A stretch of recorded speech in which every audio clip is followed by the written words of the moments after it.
بسم اللہ الرحمن الرحیم۔ السلام علیکم ناظرین۔ دو ایشوز کے اوپر بات کروں گا۔ ایک ایشو تو یہ ہے کہ جو ہمارا آئین ہے، آئین کی جو آرٹیکل 62(1)(f) ہے،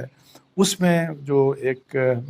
اس کے متعلق ایک کیمپین چل پڑی کہ جی اس کو ترمیم کی جائے یا اس کو ختم کر دیا جائے۔ یہ ایک اسلامی شک ہے، یہ ایک ایشو ہے۔ اور اس سے پہلے میں جس ایشو کے اوپر بات کروں گا وہ آرمی چیف کی اپوائنٹمنٹ کے بارے میں ہے، نئے آرمی چیف کی۔ اور جیسے کہ میں آپ کو کتنے عرصے سے کہہ رہا تھا، آپ دیکھیں کہ بڑا کنسسٹنٹلی کہہ رہا تھا کہ اور اپنے سورسز کو کوٹ کر کے کہہ رہا تھا کہ جی جنرل باجوہ جو ہیں انہوں نے فیصلہ کر لیا کہ وہ اب کچھ بھی ہو وہ فردر ایکسٹینشن نہیں لیں گے، اور یہ کہ جی نومبر 29 کو اپنا ٹینیور، یہ جو ان کے 3 سال کی جو ایکسٹینشن کا ٹینیور ہے وہ کمپلیٹ کر کے تو ریٹائر ہو جائیں گے۔ اور اسی بات کا انہوں نے اناؤنسمنٹ کی ابھی امریکہ میں۔ آج کا پتہ ہے کہ وہ آپ کو امریکہ کے دورے کے اوپر ہیں، اور وہاں پہ جو ان کا جو دورہ ہے اس کے دوران انہوں نے سفارت خانے میں زہرانے میں بات کرتے ہوئے یہ بات کی کہ جی میں اپنا ٹینیور کمپلیٹ کر کے تو میں مطلب ہے کہ ریٹائر ہو جاؤں گا۔ اس کے ساتھ ساتھ انہوں نے جو اور بات کی، جو امپورٹنٹ بات کی، وہ نیوٹرلٹی کی بات کی، سیاست سے فوج کو، اسٹیبلشمنٹ کو مطلب ہے کہ جی اس سے باہر نکالنے کی بات کی۔ اور انہوں نے یہ کہا کہ مسلح افواج خود کو سیاست سے دور کر چکیں اور دور ہی رہنا چاہیے۔ ملک کی بیمار معیشت کو بحال کرنا معاشرے کے ہر حصے دار کی ترجیح ہونی چاہیے۔ اچھا، انہوں نے یہ بات کی، اور آپ کو پتہ ہے کہ یہ ISPR کے DGP کہہ چکے ہیں، اور ایک ریئلائزیشن ہے جنرل باجوہ صاحب کو بھی کہ ظاہر ہے آپ کو پتہ ہے 2018 میں جنرل باجوہ خود آرمی چیف تھے، اور یہ جو بہت سی جو پولیٹیکل انجینئرنگ کی بات کی جا رہی ہے تو اس میں ظاہر ہے اس میں جنرل باجوہ صاحب کے کردار کی بات کی جاتی ہے۔ اور اسی لیے آپ دیکھیں کہ جس وقت پہلے PMLN کے جب نام لیے جاتے تھے، میاں نواز شریف اور مریم وغیرہ، تو وہ یہی بات کہ جی آپ نے کس طریقے سے آپ نے عمران خان کو جتوایا، یہ کیا وہ کیا، پولیٹیکل انجینئرنگ کی، اور یہ بات اب ظاہر ہے ایک ساری دنیا یہ بات کرتی ہے۔ لیکن یہ جو ایک بات پازیٹیو ہوئی، اچھی بات ہوئی کہ جنرل باجوہ کو ہی ان کی کمانڈ کے دوران یہ ایک ریئلائزیشن ہوئی کہ وہ کام جو بھی کیا تھا وہ غلط تھا۔ اب یہ جو ہے، اور وہ ظاہر ہے ہمیشہ ہوتا رہا، پہلے بھی ہوتا رہا، انفارچونیٹلی پاکستان کی تاریخ بھری پڑی ہے اور یہ چیزیں ختم ہونے کا نام نہیں لیتی۔ تو آرمی چیف نے پھر یہ کہا کہ جی ہم اس رول کو ہم ختم کرنا چاہتے ہیں، ہم اب پالیٹکس میں انٹرفیئر نہیں کرنا چاہتے۔ پالیٹیشین کا کام ہے، حکومت جو بھی ہو، اپوزیشن جو بھی ہو، وہ آپس میں پالیٹکس جو بھی کریں، لیکن اپنے آپ کو فوج نے، اسٹیبلشمنٹ نے پیچھے کر لیا، اور وہ انہوں نے نیوٹرلٹی والا غیر سیاسی مطلب ہے کہ جس کا ووٹ لیتے ہیں، جو اس کردار کی طرف سے چلے گئے، تو وہ پھر پہلے عمران خان صاحب کی حکومت سارا چلی اسی ان کی سپورٹ کی وجہ سے رہی تھی۔ ان کی جب نمبرز پورے نہیں ہوتے تھے اسمبلیوں میں تو وہ بھی مطلب ہے کہ ISI کو کہا جاتا تھا، ٹیلی فون کالز آیا کرتی تھیں۔ سو ہر مسئلے میں ظاہر ہے کہ ٹوٹل ڈپینڈنس۔ سو وہ جب فوج نے یہ فیصلہ کیا کہ ہم اب اس طرح کا، ظاہر ہے یہ ان کا کام ہے، جو مرضی ہم اس قسم کی پولیٹیکل میٹرز میں ہم مطلب ہے کہ انٹرفیئر نہیں کریں گے۔ باقی تو ظاہر ہے سبسروینٹ ہے، حکومت کے انڈر ہوتی ہے، اور حکومت کا ہر وہ کام جو حکومت ان سے آئین اور قانون کے مطابق جس چیز کی توقع رکھے، جو حکم ان کو دے، ان کو ماننا ان کے لیے لازم ہے۔ لیکن جب یہ جو انہوں نے اپنا رول، جس کو بیساکھی کہتے ہیں بہت سے لوگ کہ جی وہ بیساکھی ہیں جو عمران خان سے واپس لے لی گئیں، تو پھر اس کے ساتھ یہ عمران خان صاحب کی حکومت دھڑام سے گر گئی، اور پھر ظاہر ہے آپ کو پتہ ہے اس کے بعد جو بھی کچھ ہوا۔ اب یہ ہے کہ جی یہ اچھی بات ہے، اور پھر یہ جو نیکسٹ آرمی چیف ہوں گے ان کے لیے کم از کم یہ ایک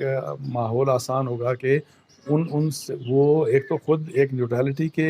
ایک ایسے وقت میں آئیں گے جب کہ فوج اور اسٹیبلشمنٹ کو نیوٹرلٹی والا مطلب ہے کہ ان کا رول ہوگا کہ جی ہمارا کم از کم سیاسی جو ایشوز ہیں ان میں ہمارا کوئی کردار نہیں، کوئی لین دین نہیں، اس میں ہمیں کچھ بھی نہیں کرنا چاہیے۔ سو آدھو ڈپینڈ بہت کرتا ہے کہ جی ہر آرمی چیف کے اوپر کہ جی وہ کیا کرے گا، یہ کیا کہیں وہ پولیٹیسائز تو نہیں کرے گا دوبارہ، پھر کسی اس طرح کا کھیل تو سٹارٹ نہیں ہوگا۔ لیکن نئے آرمی چیف کے لیے یہ ایک اچھا موقع ہے کہ اگر فرض کریں اس قسم کے حالات یہ جاتے ہوئے چھوڑ رہے ہیں تو ان حالات کو مزید طریقے سے وہ مضبوط کریں، اسٹرینتھن کریں، تاکہ ہمارے ملک میں کانسٹیٹیوشنل رول اور یہ جو اسٹیبلشمنٹ کا جو انٹرفیئرنس والا جو کردار ہے یہ ہمیشہ کے لیے ختم ہونا چاہیے، اور اس کے لیے ہمیں انکریج کرنا چاہیے، ہمیں فوج کو بھی اور جو اسٹیبلشمنٹ ہے ان کو بھی ہمیں انکریج کرنا چاہیے۔ اچھا، ایک تو یہ تھا، اور پھر نئے آرمی چیف کون ہوں گے، اب یہ ایک ایشو امپورٹنٹ ہے، اور جو آرمی چیف جنرل باجوہ صاحب نے جو واشنگٹن میں کہا، اس سے ظاہر ایک مایوسی ہوئی ہوگی عمران خان صاحب کو، بیکاز عمران خان صاحب کی خواہش یہ ہے کہ آرمی چیف کنٹینیو کریں اس وقت تک جب تک کہ نئے الیکشن آتے ہیں، اور پھر نئی گورنمنٹ، مطلب ہے کہ نئے الیکشن کا مطلب ہے کہ عمران خان صاحب کی حکومت جب واپس آئے، عمران خان صاحب جب دوبارہ وزیر اعظم بن جائیں۔ توقعات تو یہی ہیں، ان کی یہی توقع ہے، تاکہ ہم الیکشن جیتیں گے، میں وزیر اعظم دوبارہ بنوں گا، اور جب میں وزیر اعظم بنوں میں پھر اپوائنٹ کروں نئے آرمی چیف کو۔ اور یہ میں آپ کو بتا دوں کہ اس نئے آرمی چیف کے اپوائنٹمنٹ کے اوپر آپ تو اسپیکولیشن میرا خیال ہے کہ نہیں کرنی چاہیے، نہیں کی جا سکتی، اور لیکن مجھے اتنا پتہ ہے کہ عمران خان صاحب، میرا یہ انالیسز ہے کہ عمران خان صاحب جو پہلے یہ کہتے تھے کہ جی ہمارا کیا کام اپوزیشن کا، یہ تو حکومت کا کام ہوتا ہے کہ جس کو مرضی وہ اپوائنٹ کرتے ہیں، ابھی بالکل مطلب ہے کہ ابھی 1-1.5 مہینہ پہلے انہوں نے یہ بات کی، لیکن پھر انہوں نے ایک نئی بات شروع کر دی کہ نئی اپوائنٹمنٹ یہ نہیں کر سکتی، یہ حکومت نہیں کر سکتی، اور پھر وہی والی بات انہوں نے کی کہ جی ڈیفر کیا جائے، اور پھر نئے الیکشن، نئی حکومت، یہ ساری باتیں شروع کر دی انہوں نے۔ وہ اس کی وجہ میں آپ کو بتاؤں کہ جو بھی ہے، میرا خیال ہے اس کی وجہ یہ ہے کہ میرٹ کے اوپر شاید اگر اپوائنٹمنٹس ہوتی ہیں تو شاید اس سے عمران خان صاحب نہیں چاہتے کہ میرٹ کے اوپر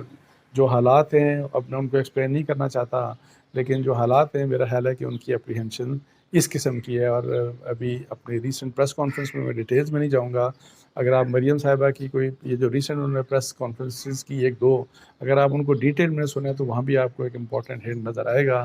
تو یہ ہے، یہ تو ایک تو یہ ایشو تھا۔ دوسرا جو ایشو امپورٹنٹ ہے میں آپ کو بتاؤں وہ یہ ہے، اور جو کہ جس پہ جو بڑا سیریس ایشو ہے، اور جس کے اوپر انفارچونیٹلی پاکستان پیپلز پارٹی تو پہلے بھی کہتی تھی کہ جو اسلامک پروویژن اور آرٹیکل 62(1)(f) کی جو بات ہے کہ جی وہی کہ جی جو ہمارے members of the national assembly اور سینٹ ہیں، اور جو صوبائی اسمبلیوں کے ممبران ہیں، ان کو صادق اور امین ہونا چاہیے، مطلب کہ ان کو سچا ہونا چاہیے، ان کو امانت دار ہونا چاہیے، یہ اس میں ہے۔ اور پھر اب مسئلہ یہ ہوا، انفارچونیٹلی آپ دیکھیں کہ جب اس قسم کی بات کی جاتی ہے، ابھی چونکہ کل جو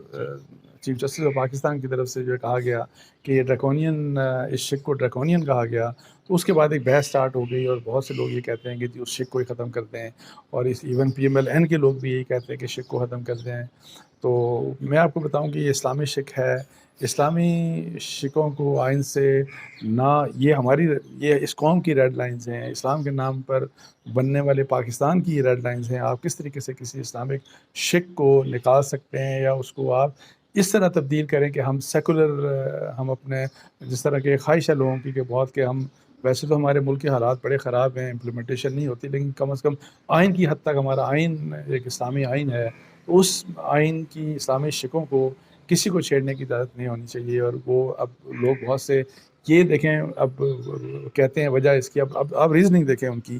سپریم کورٹ کے غلط فیصلے ہوئے، سپریم کورٹ نے غلط فیصلے کیے، بھائی فیصلے ان کو ٹھیک کرنے چاہیے، بجائے اس کے کہ وہ فیصلے اپنے ٹھیک کر رہے ہیں، آپ آ جاتے ہیں آئین کے شک کے اوپر کہ جی یہ شک ہی غلط ہے، شک کا کوئی پرابلم نہیں ہے۔ اور پھر یہ جو کہا جاتا ہے کہ صادق اور امین کا معیار جو ہے آپ صلی اللہ علیہ وسلم کے، چونکہ وہ ان کو صادق آپ کا لقب تھا، امین آپ کا لقب تھا، تو آپ صلی اللہ علیہ وسلم کے حوالے سے وہ کہتے ہیں کہ اس معیار تک کیسے کوئی پہنچ سکتا ہے؟ بھئی اس معیار تک پہنچنے کی بات نہیں ہے، یہ تو بات ہی یہ سمپل بات یہ ہے، ظاہر ہے آپ صلی اللہ علیہ وسلم رول ماڈل ہیں پوری دنیا کے لیے، اور ہماری مسلمانوں کی تو ذمہ داری ہے کہ ہم آپ صلی اللہ علیہ وسلم کو فالو کریں۔ کوئی ان کی مطلب ہے کہ ان کے پیرالل نہیں ہو سکتا، کوئی ان کے معیار کے مطابق ظاہر ہے کہ کوئی سوچ بھی نہیں سکتا، لیکن بات یہ ہے کہ ایک چیز جو اچھی ہے کہ آپ کو سچا ہونا اور آپ کو ایماندار ہونا چاہیے، تو اس میں کیا حرج ہے؟ یہ کیوں، اس پہ کیا مسائل ہو جاتے ہیں؟ تو اس قسم کی انٹرپریٹیشن کی جاتی ہیں کہ جی اس کو نکال ہی دیں، آپ اس معیار تک پہنچنے کی بات ہی نہیں ہے، نہ آئین یہ کہتا ہے کہ اس معیار تک پہنچنے کا تو کہتا ہی نہیں ہے. بات یہ ہے کہ سچے لوگوں کو آنا چاہیے اور جو ایماندار ہوں. ایک ریپیوٹ ہوتی ہے کہ یہ سچا آدمی ہے، یہ ایماندار ہے. اب چونکہ ان جو شکیں ہیں ان کے اوپر عمل کیا نہیں جاتا، اب عمل کریں تو بہترین لوگ ہمارے جو بہترین لوگ ہیں ہمارے جو پالیٹکس میں، وہی صرف ہمارے اسمبلیوں کے اندر آ سکتے ہیں. اب یہ کہتے ہیں کہ نہیں اس شک کو ہی ختم کر دیں، کوئی حد ہوتی ہے. ویسے آپ دیکھیں تو یہ بڑی ہی انفارچونیٹ بات ہے. اور اگر لوگ کہتے ہیں کہ جی یہ کہاں پہ لکھا ہے آئین میں، آئین کے اندر اسی شک کے اندر کیا لکھا ہے کہ آپ فور لائف کسی کو ڈسکوالیفائی کر دیں؟ بالکل بھی نہیں لکھا. یہ تو سپریم کورٹ نے فیصلہ کیا ہے. اگر 10 سال کے لیے کرتے ہیں، 5 سال کے لیے کرتے ہیں، اس کے لیے آپ الگ قانون بنا دیں. تو میں یہی بات کہہ رہا ہوں کہ اگر سپریم کورٹ کے فیصلے غلط تھے، ان غلط فیصلوں کی وجہ سے آپ آئین کی اسلامی شکوں کو کیسے نشانہ بنا سکتے ہیں؟ یہ چیز ایسی ہے کہ جس کو ہماری قوم کو قبول بالکل بھی نہیں کرنا چاہیے اور اس کے اوپر پورے طریقے سے رزسٹ کرنا چاہیے. تو اس کے ساتھ ہی مجھے اجازت دیجیے. جزاک اللہ. السلام علیکم و رحمۃ اللہ.